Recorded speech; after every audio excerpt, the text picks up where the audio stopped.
A tragic aviation accident occurred in Indonesia on January 17, 2026, involving an aircraft operated by Indonesia Air Transport.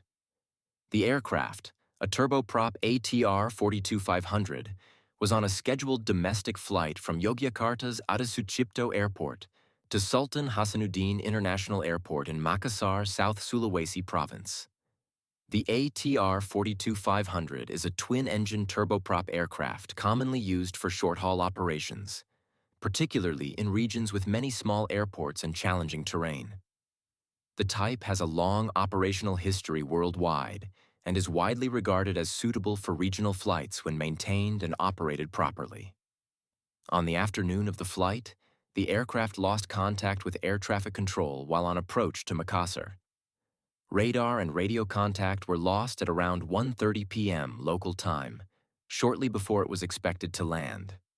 Search and rescue operations were launched immediately by Indonesia's National Search and Rescue Agency, Basarnas, with assistance from local military and civilian teams.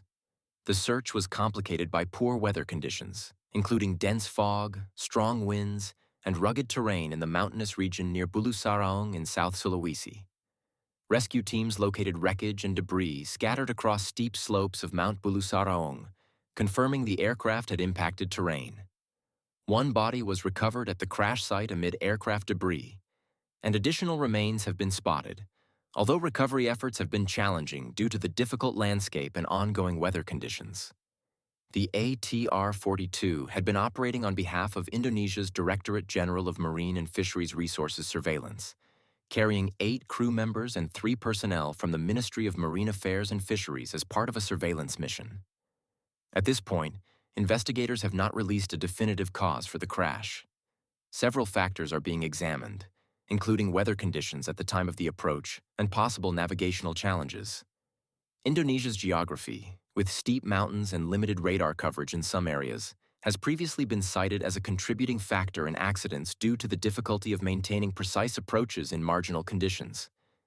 Flight data and cockpit voice recorders, if recovered, will play a critical role in establishing what happened in the final moments of the flight.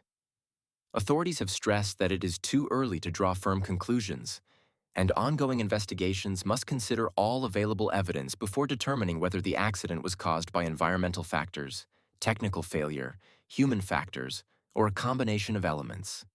The crash highlights ongoing operational challenges in a country that relies heavily on air transport to connect thousands of islands across a vast archipelago.